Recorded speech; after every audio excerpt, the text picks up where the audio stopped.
Hello and welcome to Single Payer Radio. I'm Paul Hoppy, broadcasting from the Hayburn Building in Louisville on the WFMP 106.5 Forward Radio Community Network. Informative and entertaining programs are available 24 hours a day, 7 days a week. Our Single Payer Radio program airs every Monday at 2 p.m., Tuesday at 7 a.m., and Wednesday at 11 a.m. And we also stream our show on SoundCloud. The show was a project of Kentuckians for Single Payer Healthcare in conjunction with Physicians for a National Health Program through its Kentucky chapter. We produced this program because we believe healthcare is a human right. We advocate for a national, not-for-profit, publicly funded, single-payer healthcare system that works for everyone. The views and opinions expressed on our show are those of the speakers and not the station. Our station relies on volunteers like me and your ideas and donations to keep us on the air.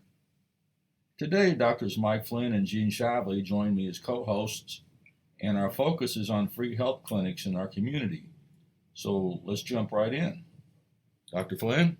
Yeah, this is Michael Flynn, retired surgical oncologist from the University of Louisville. Let me begin with the usual disclaimer that any comments I make are my personal views and do not represent the views of the Department of Surgery or the University of Louisville. Gene? This is Eugene Shively. I'm a retired general surgeon from Campbellsville, Kentucky. I've spent my whole career in rural Kentucky. What I say does not represent the Department of Surgery at University of Louisville or the University of Louisville, nor does it represent Taylor Regional Hospital in Campbellsville, Kentucky. So our topic today for this program is the Family Community Clinic. As Paul indicated, this is a facility that provides health care to the uninsured, staffed by volunteers. We have three special guests to discuss the clinic details to us and our listeners. I plan to briefly introduce each guest, ask each guest to provide the personal information and their involvement with the clinic when they have an opportunity to make some comments. So these are three retired physicians from different backgrounds. Steve Lipman, a retired psychiatrist, Deepak Azid, a retired internist, and Manuel Grimaldi, a retired medical oncologist. Gentlemen, welcome. Thank you for coming on to do the program and talk about this important facility. We're going to give you each an opportunity to make comments for as long as you'd like. While you're making the comments, I would ask each of you to discuss your activity in the clinic, as well as providing whatever background information that I haven't provided in your introduction. So we're going to start with Dr. Lipman, then have Dr. Azid, and finally with Dr. Grimaldi. So, Steve, the floor is yours. Good morning. Thank you for having us. Greetings to everybody. Anyway, we're going to talk today about Louisville's Family Community Clinic. It's a free medical clinic at 1420 East Washington Street, and we offer care to people at no cost. I'm Stephen Lipman. I'm a retired physician, and I'm joined by Manuel Grimaldi and Deepak Azid. We are all volunteers at this clinic. We serve people without health insurance. We do not offer care to anyone with any kind of insurance, even Medicare or Medicaid. And remember, when we say free medical care, that just means there's no such thing as free care. It's just other people are donating the money and or the volunteer service time. And that's what the three of us do. We're all volunteering our service time. Some of us also volunteer a little money. I'm a psychiatrist. I primarily do primary care at this time, but I also do a little psychiatry. Let's go ahead and talk about the clinic. Family Community Clinic initially started in 2011 because of the medical service deficiencies in our community. And to fill some of these gaps, the clinic was begun by the George and Fisher family, together with Father David Sanchez and parishioners from the St. Joseph's Catholic Church. And they opened up in a little small, under the church basement to provide local health care to those people that have unmet needs. And shortly after that time, I had begun hearing about them as the clinic began to gain some notoriety in the community, and that's how I heard about the clinic and why I joined. FCC, as we call it, Family Community Clinic, is a non-profit 501c3 organization run essentially by 7 paid staff and about 300 volunteers or more, plus or minus at different times, providing primary medical and dental care to uninsured folks who have unmet health care needs. It varies over time, but we have about 25 physicians and about 27 dentists who work varying amounts of time at no pay. We also have about 40 nursing staff, all volunteers also, some RNs, some APRNs. And we having a lot of non-English speaking people. We have about 30 interpreters and a bunch of other helpers like social workers, counselors, clerical folks, administrators, and most of all of them work, again, without pay. But on the other hand, the clinic provides all the clinicians with malpractice insurance, unfortunately necessary these days. Most of the volunteers come through word of mouth, like me. I just heard about it through another service and decided to add my time to it. We're also available resources you can join by looking online for us. But anyway, we're mostly word of mouth and some staff outreach through various partnerships. We have a lot of connections with University Hospital, with universities in town, and other affiliations. So after starting in about 7 years in a somewhat cramped circumstances, 7 years later, 2018, the clinic got remodeled into a very modern, purpose-built medical and dental clinic, and that opened next to the church in area provided by the church. We have a reception desk, we have 2 waiting areas, tons of exam rooms, some offices. Most of the medical equipment was donated. And then 1 year later, we added a dental service together with the Free Smiles Clinic dentists, and Delta Dental gifted us with dental equipment. Now, what about the money? We received no U.S. or Kentucky funding. The finances are supported through tax-deductible donations from public facilities, from private organizations, from foundations, or just individual contribute. My wife and I have a little program to do that as well. Louisville Community Foundation gave us an endowment. Most anybody who can't afford medical care can come to our clinic, so long as they don't have big financial resources, and they can get cost-free care. Now this cost-free thing includes laboratory tests, imaging like x-rays, mammograms, scans, ultrasounds, all that stuff we can provide at no patient cost through nearby facilities that we have connections with.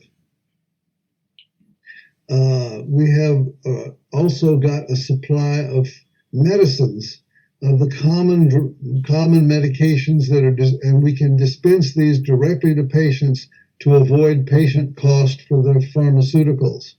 Now, on the other hand, a lot of patients, once they're on a medicine for a long time, if they're working and they can afford it, then we write a prescription and they can get their prescriptions through local pharmacies, and that allows us to have a little more money for the completely indigent, and then we can dispense those directly. Now, and of course, some of the medicines are sometimes not available. Certain ones they have to buy by prescription, but this allows us to have more services for the truly indigent person. Now, to be a patient, should be over 2 years of age, and all of our appointments are pre-arranged by telephone. And that number is in this area code, and it's 284-8444. So 502-384-8444. Anyway, and the clinic is open most daytime hours, 5 days a week, but not on the weekends or holidays. And one of our big, proud components is that we can provide this care in a non-rushed environment and not having to be worrying about money all the time. In 2024, just to give you some ideas about the volume, we did 3,400 office visits, all prearranged by appointments. Walk-ins are not necessarily welcomed, but we've taken walk-ins before. Or if somebody gets hurt on the street, they can come walk into our clinic too. But and besides the primary care, blood pressure, diabetes, that sort of stuff, besides the primary care, we offer a little bit of subspecialty coverage in dermatology, endocrinology, neurosurgery, oncology, and psychiatry. I'm one of the ones that does a little psychiatry, and we got Gary Weinstein also, and previously other psychiatrists.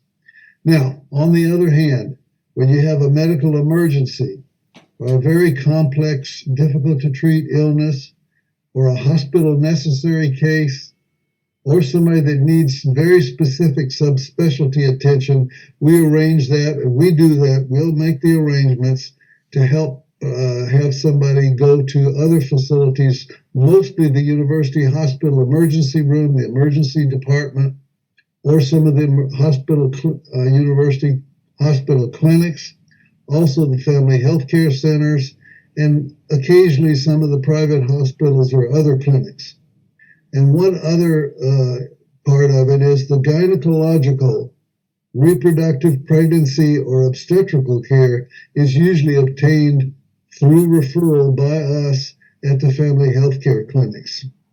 So, that I would like to open up to the other fellows to talk about.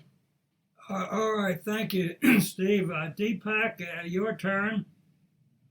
I think Dr. Lippman gave a wonderful overview of our clinic, and I would like to especially special thank to Dr. Grimaldi, and that's the one who motivated me to come to the clinic, and I'm enjoying every day. Being an internist, I see all chronic conditions and some of the acute conditions also in the clinic. My bread and butter is, hypertension, diabetes, and so on. So we do provide, as Dr. Lippman mentioned, we have medicines available for diabetes, for hypertension also we provide, and we manage patient very well because we can see the patient not one monthly basis. If we start a new medication, we want to reevaluate the patient. We can see the patient in 1 week or within 2 weeks, and we try to give the very personalized care at this clinic. And I'm so glad that we have this clinic that more of our community members can take advantage and take care of their health so that they don't have to get sick because they don't have insurance. And that is my few statements. Thank you. Well, thank you, Deepak. Manuel, your turn. Dr. Grimaldi is the one that got me started too. He was a dynamite guy. Thank you very much, Steve. Little to add to what Deepak and Steve have said about the clinic. I'm gonna dwell on something a little different. When the clinic was founded, was because a solidarity effort by the community at St. Joseph Catholic Parish. I think they were about to close it, and they sent, I may be wrong on that, but they sent David Sanchez,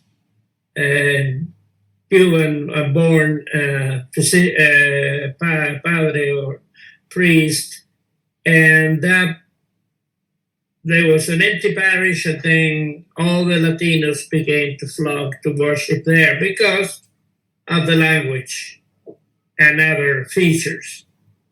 And there was an old German population there. There was this hero of mine named George E. Fisher and his wife Ellen. And they became conscious of the need of this population. They had no money to go to doctors and no way to get health care. And so with the help of some other members of that parish, they facilitated the renewal or renovation of a basement at the rectory. And in 2011, we started working there. I was fortunate to be called by Father Sanchez in a party and say, "Are you retired?" I say, "Yes," and come to work. You know, as a Catholic boy, you don't say no to a priest. And it was wonderful because I just retired from a busy practice for 30 years as an oncologist. Very satisfied with my work, but it needed to look at new frontiers. And I felt called to become part of it and believe in it. And of course, you know, we suffer with our patients because their socioeconomic situation are, to say the least, tragic. And the impetus of George Fisher, whose lemma was to be sure that they get the best care. And I would add for the money, because of course finances are always a challenge when it comes to provide care, specialty care, imaging, etc. But the spirit of the clinic is alive and well. I know that the volunteers that come in get hooked to it because they get to talk to the patients. I mean, that's more therapeutic than 20 CAT scans and expensive medication. So we have developed the art of communication. And we do surveys of satisfaction surveys of our patients, and a majority of people are very satisfied. But the main thing, and that's a selfish aspect of what we do these days, we are happy to be doing that. We're in a rush. We give them all the time they need. And even when you cannot help in a special situation, you need to find a different place for the person to seek medical care. They thank you. They thank you. And we never feel defensive about what we do there. We explain things to the patient the best way we know to, and generally it saves us a lot of trouble. I'm challenged by the fact that, you know, we, coming from private practice, you're very concerned with malpractice. Well, I don't know of any instance where we have seen a situation that threatened that possibility. So there is a bond of trust. And as Dr. Lima would say, you talk to the patient right, the patient loves you. I will never try to take advantage of you. And there's a simple way to practice medicine in a way that is affordable. For one thing, you don't need to be doing all kinds of tests to figure out what to do. Sometimes you talk to the patient. Well, there was a professor of mine in Seville, Spain, who said, you talk to the patient, you examine the patient, and if you don't know what's wrong, then you order some tests. And you still don't know. You talk to the patient, examine the patient, and then if you still don't know, send it to Dr. Lehman or someone who knows more than you. And that's the spirit of the clinic. So I think the same spirit that led the St. Joseph community and the Fishers to create the clinic is the same spirit today in all the providers. And I must say there's another dimension, social dimension.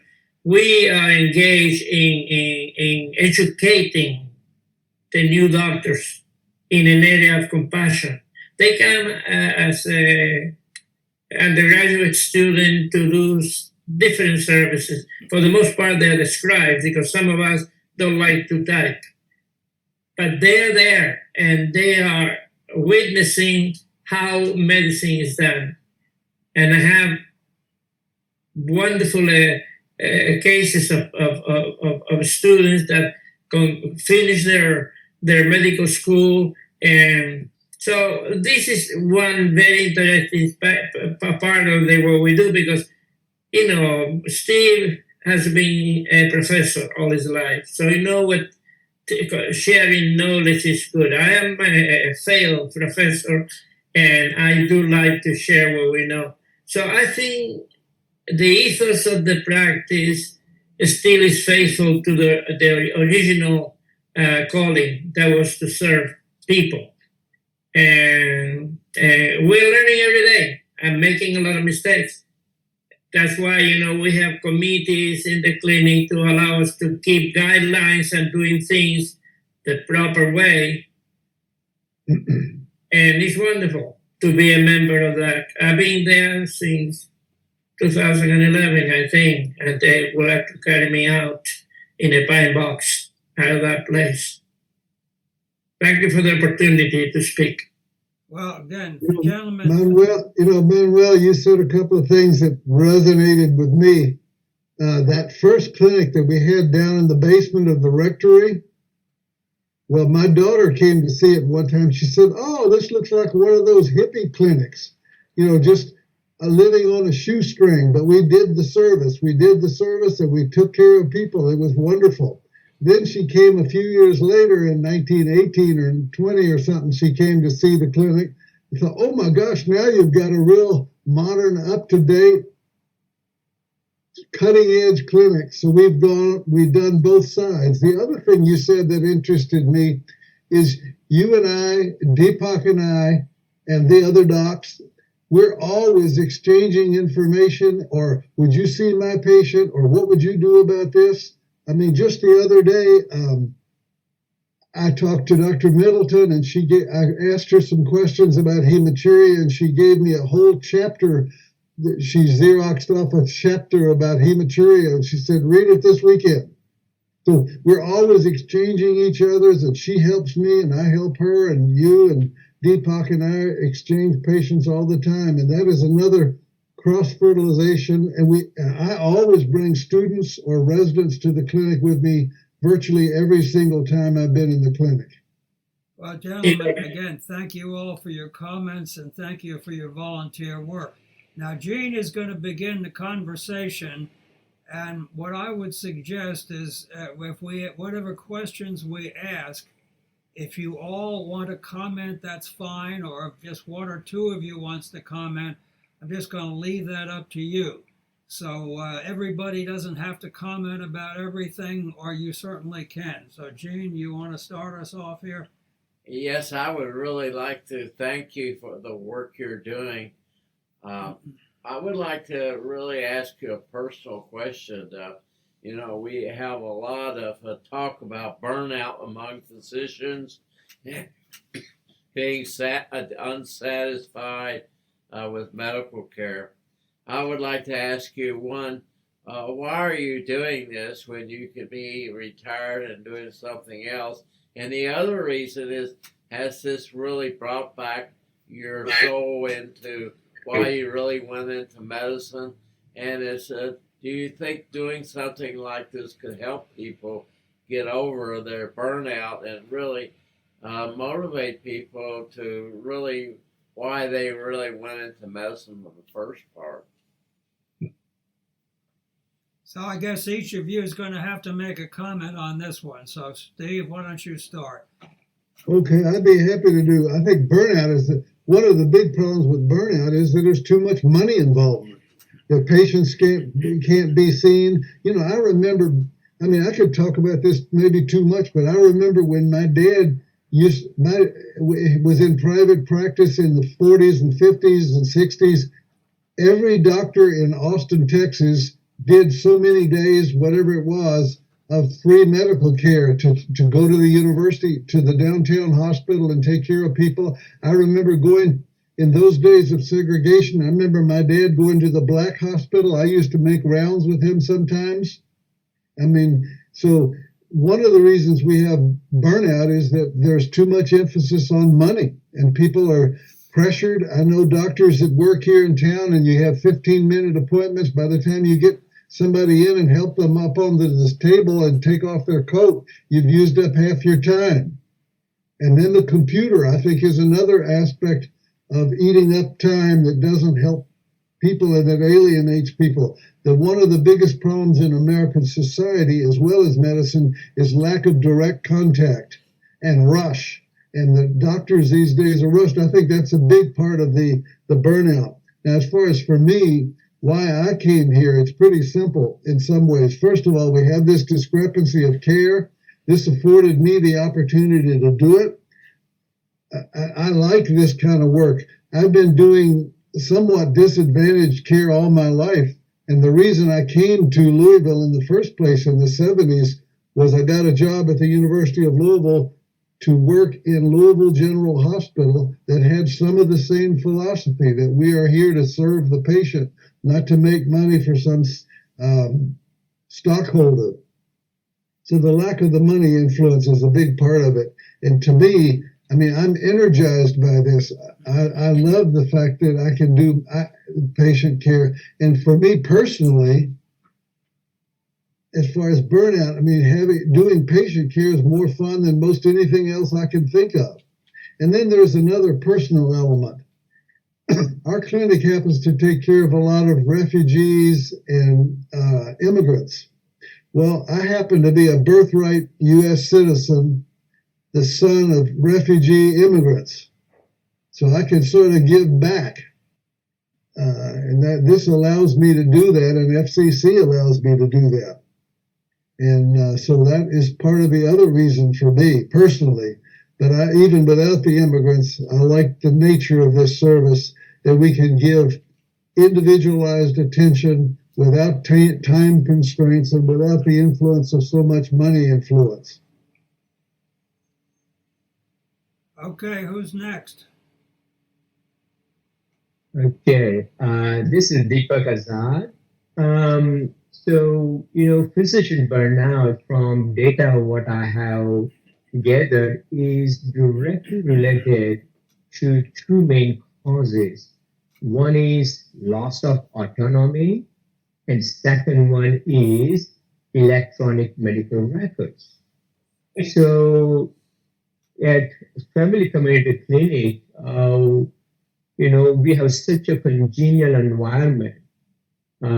So we have our autonomy, how we want to see, how much time we want to spend with the patient, and there is no money involved. So that was another good thing. And we do have EMR, but luckily we have Scribe also available. And I am learning this, our Family Community Clinic EMR, which I'm learning slowly and steadily to be more productive and more patient oriented way I do. So if I'm with a patient, I do not try to chart. I try to do it later on, so patient feel like I'm giving them 100% of my time. And my motivation to come to this wonderful clinic is I'm also immigrant. When I came to United States, I had $200. Luckily, I was young and healthy. But now I can see those who are coming from the third world countries like where I am from, people health can deteriorate at any time. And that's the reason when Dr. Dramali gave me opportunity, I said, I need to give back to the community. And we both have the same philosophy. We interact on a daily basis, including one in between patient, we meet each other and try to exchange the ideas. So camaraderie is so amazing. And I love it. I love it. I love it to be at this family community clinic for the best interest of the patient. And I can meet my colleagues and take care of the patient as a one happy place, so that patient don't feel like that they are at a strange different place and they have to worry about from office visit to medicine, everything taken care of under one roof. So this is a great clinic. I hope more of our community members can take advantage if they have no insurance. Thank you so much. Okay, Manuel? You know, I consider medicine a calling. And then it turns out to become the best hobby you could possibly have. So burnout can be motivated or incited by the reasons that we have said, the interactions with the work, the demands of the work, the computerization. I don't want to see a doctor that is looking at a screen when he's trying to tell me something. I like eye-to-eye contact, and that's the beauty of traditional medicine. If you summarily read the Hippocratic Oath, the element of first do no harm is the great commandment. And do you think we do not offend people by not talking to them face to face and being interested? So I can conceive, perhaps it's selfishness, because my ego tells me that I have to be there in first line. But that's the reason, the reason for why many retirees are seeking the opportunity to be doctors. And as far as I know, my last years in private practice were very productive. I loved my patient. I was not burned by not liking what I was doing, but I knew there must be something better out there. And when Father Sanchez told me, "Come to work to the clinic," oh, it's wonderful. Thank you. And in my recruiting efforts to bring people to the clinic or talk about to people, I'm going to give you a business that you cannot refuse. When I tell you this, you will thank me because I'm doing this for you. And somehow this is an interesting way of selling a product. I could sell snow machines in Cuba, but I'd rather bring people to the clinic. Okay, let me ask you a question about the financial basis or the foundation of how this works. First of all, for our listeners, if one of you could explain a 501c3, exactly what that is and how it works. And then it's my understanding that basically, aside from that situation, the resources that are come in from contributions and donations. Now, is that correct, or do you have another revenue stream that you haven't talked about? So I guess, Steve, whoever wants to talk about that, I think we and our listeners would like to have an idea of how this works from a financial standpoint. Well, if you want me to, Manuel, you want to start or you want me to? You do. Okay, well, obviously we are a non-profit free medical service. We get no federal money.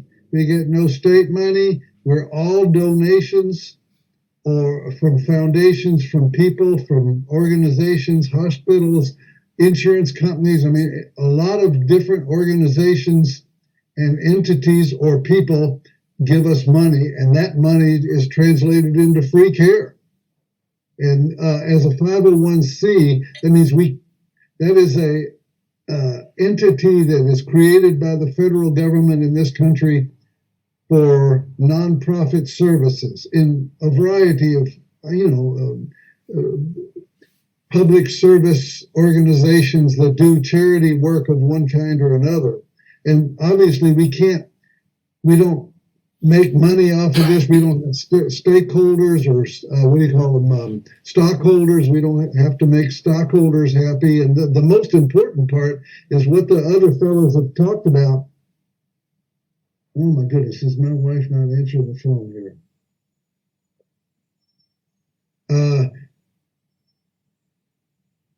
The other thing that's part of that is what Dr. Grimaldi said about time with the patients. I think if your doctor-patient relationship is not optimal, then whatever smart things you do or recommendations you make are just not as likely to work or as likely to be adhered to, and even the placebo benefit. If you tell somebody you're looking right at them and grab their arm and say, I think this is going to help, that is already a massive step forward. And if you look at American medicine as practiced now, I mean, the doctors are standing up, they're ready to go, they're looking at their watch. They have assistants doing a lot of the stuff. And we have a lot more of the hands-on doctor-patient relationship. And that reminds me of something that Grimaldi said earlier. I remember my dad used to say, when he was a doc back in the day, well, after I talk to the patient, I just go into the exam room to see if I was right, even before the laboratory. But I mean, we're now more laboratory oriented than we were. I mean, even in my lifetime as an ER doctor, I didn't have a CAT scan or an MRI or an ultrasound. I mean, we didn't even have that stuff. So anyway, go ahead, somebody else. A 501c3, if they make a contribution or a donation, is that tax deductible? Yes, it is tax deductible in every case. Yes, important information. Gene, you want to? If we were able in this country to go to some type of healthcare system where everybody is covered, and do you think that would make a great big difference in healthcare and how we do things? If we could particularly get the for-profit system gone away and essentially a healthcare system that covers everyone. Well, okay. Yeah, absolutely. I think we got rid of the insurance companies.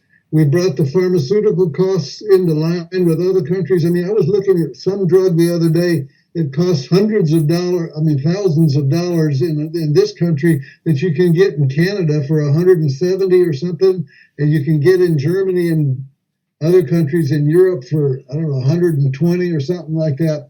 I mean, we are killing ourselves. We're killing our whole country by the amount of money we're wasting with prior authorizations and with insurance companies and with regulations and rules that kill the business. If we had universal health care, I mean, like if we said, okay, everybody's on Medicare or something like that, would be on a federal program, would be, I think, very helpful. Well, our program is promoting Medicare for all. That's why we've been doing this for the last 3 or 4 years. Medicare for all, and I don't know if we'd even call it Medicare. I remember that when Kentucky decided to join Obamacare, they said, "I don't want Obamacare, but I like the I don't want Obamacare, but I want the Affordable Care Act insurance." So, Yeah. you know, I don't care what the name is, but to have universal health insurance and the ability of our pharmaceutical companies to pay what other countries pay. Let me ask you a question about the medical liability insurance. It's my understanding from what you've said that's provided by the clinic. So I'm assuming that only applies to your activities at the clinic, and if you decided to go do something somewhere else, you would need to have separate medical liability insurance. Is that a fair statement? Yes, that would be absolutely true. Now, most conventional policy, most conventional understanding in this country, if I was to go help at the scene of an accident on the way home, that would probably be Good Samaritan coverage. But I couldn't go to work for Norton's or Jewish or something as a private doc and be covered. They just cover our job, but Good Samaritan would cover you if you're on an air. I've helped out on airplanes several times. My daughter's done pulmonary care and delivered a baby on an airplane. I mean, those things, your insurance may not actually cover you, but you'd be sort of, I don't know how that works, but I don't think I have any anxiety about stopping at the site of an accident if somebody's laying on the floor. All right, thank you, Gene. Can you tell us a little bit if a healthcare professional, like a nurse or a doctor, who would like to join your group and help out, how they could do that? Well, Grimaldi helped get me in the deal. I heard about the clinic and I came over there and he says, "Come on over here, boy, we need you." But anyway, he gave me a lot of confidence to do it too, especially and I haven't been primarily a primary care doctor for a long time. But yeah, you can Google us or you can use whatever resources you want to look up the Family Community Clinic. We also have a site that I mentioned earlier. The telephone number is 384-8444. You could come through that a little bit, or you can go to FAMCOM Clinic, FAMCOMCLINC.org, or you can just look it up online and find our websites. And there's a volunteer click that you can do, and then fill out the little application, and then you're welcome to join. All right, I'd like to ask each of you to comment on your referral experience. Now, you mentioned University Hospital. Norton's and Baptist are both not-for-profit hospital systems. They get a tax deduction for providing care for the uninsured. So I'd like to kind of get a sense of your experience, one referring to U of L Health, and then how much referrals or whether you refer to Norton's or Baptist as well. And again, I'd like each of you to make a comment about that, please. Well, how about if Deepak or Manuel starts? Okay. I want to make a small comment about the funding. We actually get a refund from Kentucky for the insurance. That's the only help we get financially from the government. I think it's $6,000-7,000 for the policy. Regarding referral, you have to play the art of negotiation because, some people don't have any money and they don't want to show up in the emergency room or go to a consultation because they walk out of that place with a bill. $500,000. So what we try to do is work with the other end, social workers, and try to discuss a pay plan that may be acceptable to the patient. And sometimes when we see a catastrophic problem, like I saw a young man with testicular cancer, that happened to me because I'm an oncologist. So I got a little blood work, very limited, and confirmed the diagnosis. And I called one of my buddies at the university. Knowing people is very important to get things done. And the kid was admitted, had his surgery, had a couple of cycles of chemotherapy, and still now is in remission. He's alive and well. But everything was taken out of emergency insurance. I don't know if it was Medicaid or something like that. But the problem is taken care of. So I think we have a great deal of satisfaction in getting those patients taken care of. It takes a little work, and they may be still in time, may end up with a little debt. I tell them, don't worry, if you don't pay, you go to jail, and they feed you there for free. And they laugh, and they go ahead and do it. I think our connection, especially for senior doctors that have been around forever, that you find people that will listen to you and take care of patients. So I don't know of anybody in my 11 years that was denied necessary medical care. Oh, Deepak? I concur with Dr. Grimaldi, what he mentioned.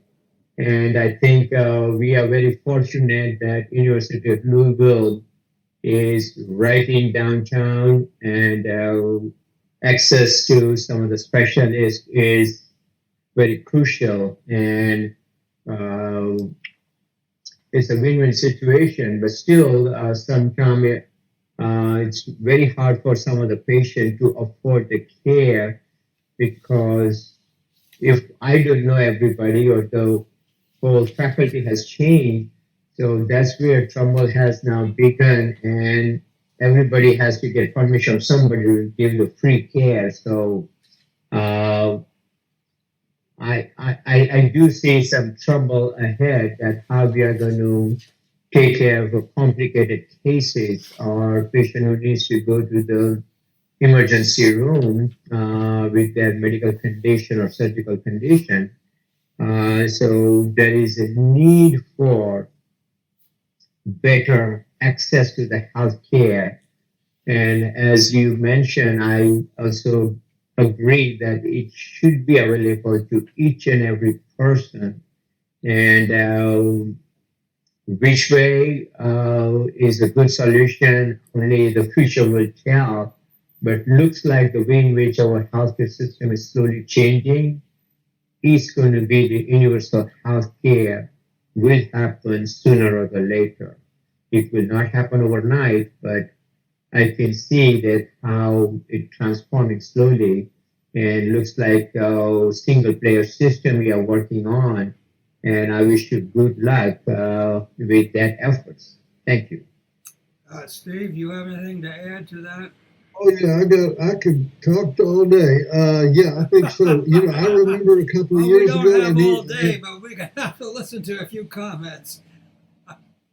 Anyway, a couple of years ago, I needed some renal consultation with a lady with nephrosis, and I got very good service. I even remember specifically that the attendings called me back and said, "Here's what I did," and sent a note and everything. Then just this year, I had a lady with 2 different stones removed by the University Hospital, renal stones. So, I mean, I've had good connections with the renal service. I remember right before the holidays, right before Christmas, we had a psychotic guy in our clinic that I thought had a drug-induced psychosis. I called the university hospital. I think what Manuel said, Dr. Grigaldi said, the personal attention makes it work better. I mean, I called the attending called me back in Reno. The same thing with the psychiatric patient. Sent him to the emergency room with a very overt psychosis, very profound degree of dysfunction. And the residents called me back, and we had contact the next day. The patient got better. I'm still seeing the patient afterwards. He's better. Some time ago, I talked to Dr. Bumpus, the dean, and Dr. Potts in ENT, and smoothed some relations for some ENT patients. I've had several people with pterygium, an eye condition. I talked to Dr. Soltow in ophthalmology and facilitated some contacts. Then I remember another case recently, maybe it's been 6 or 8 months ago, but I had a guy with some kind of a compression neuropathy. I sent him the next day. Our Dr. Banerjee, a neurosurgeon, saw the patient. Well, he sent the patient immediately to the hospital and saw him the next day at the university, where he still works part-time as a volunteer. So, and then the neurosurgery procedure was done, and so we had good connections. Now, and most of our gynecological type stuff and obstetrical is done through the Family Healthcare Center, but they also see some of the other people. We occasionally send people for non-female type issues to the family health care centers, and I've not had much. I've had no trouble with that either. Less personal because it is kind of an established connection. I just tell the nurses this guy needs to go over there for blah blah, and then it just happens. But I haven't had much trouble with the referral. Of course, it always takes a little more work. Well, part of the question had to do with what your experience was dealing with Baptist Health and Norton's Health. Now, these are both for-profit health insurance companies that get a tax deduction for providing care for the uninsured or the indigent. And so I guess my question is there a process where you can refer someone to either of those healthcare systems? And if it is, how does that work? Well, the only thing I can say that offhand is that Norton's does provide us with some mammograms. So we often get mammogram services through Norton's. Let me ask one other question. It looks like that Medicaid is going to be drastically cut back. And how is that going to affect your clinic? And how's that going to affect medical care in Louisville and Kentucky? Well, I'm sure I'm hopeful that the senators are going to stand up for not doing anything to Medicaid. But if they don't, our clinic will probably get more people. It might be balanced out by all the refugees they're sending home. I don't know what the numbers are going to be, but we are prepared if there's an influx of extra patients to try to add new shifts and new docs and new times. So I mean, we're already thinking about that. And actually, we adding hours on Saturdays. Okay, that's in the making. Yeah. We're preparing for that proactively. Well, before Corona, we did have Saturday clinics too. A lot of things. We used to actually even have more specialty services before Corona, and some of that deteriorated during the time off, so to speak. But yeah, I think we're prepared to do that again. Dr. Grimaldi just said we might add Saturdays. And we used to have Saturdays. One other thing is that a blessing in disguise was the epidemic, is that we quickly responded to meet the needs of our patient by using telehealth. So it is an opportunity to maintain a follow-up of people that can be seen on the internet, and and provide care. So there's always a solution to problems if we search them and try to adapt to it. I want to give you a 3-minute warning. So what Wait, I'd just a like second. to I want to do- say one more thing. The telehealth, yeah, there was a time during Corona where I was doing 3 shifts a week doing tele. I know that telehealth is not as good as the eyeball to eyeball personal contact. But one other thing, Dr. Grimaldi mentioned that through the internet, but a lot of our patients don't have a computer or don't have access to one or don't have good internet service. So I'm not doing very much telehealth now, but that I do is a lot of times just on the phone, because nearly every person can at least access a phone for a doctor's appointment. We're down to the end of the lollipop, so I'd like to give you each an opportunity to make a very quick final comment, and then we're going to have to close the program because we're about out of time. Why don't you start, Steve, and then Manuel, but say it quick and because we're about out of time. I love the opportunity to help people that need care and don't have the money. Okay, that's wonderful. All right, Manuel. Well, for all of us, it's an honor to be of service altruistically, and we thank you for having us in your program and allow us to inform people that there's a good place in town, and we're willing to stay for a long time. Well, listen, thank you for your service and thank you for coming on, and Paul's going to take us out. Yeah, I'd like to extend the personal thanks to you guys for coming on. I was very touched by the work you do, and I'm so concerned about these potential Medicaid cuts. In the state of Kentucky, 5 out of 9 children depend on Medicaid for their health insurance, as well as 30% of adults. So I'm so grateful that there are folks like you that help out so much in the community. And for our listeners, I want to thank you guys for tuning in, and I'd like for you to please come back anytime and listen to Single Payer Radio. Thank you, and have a wonderful rest of your day.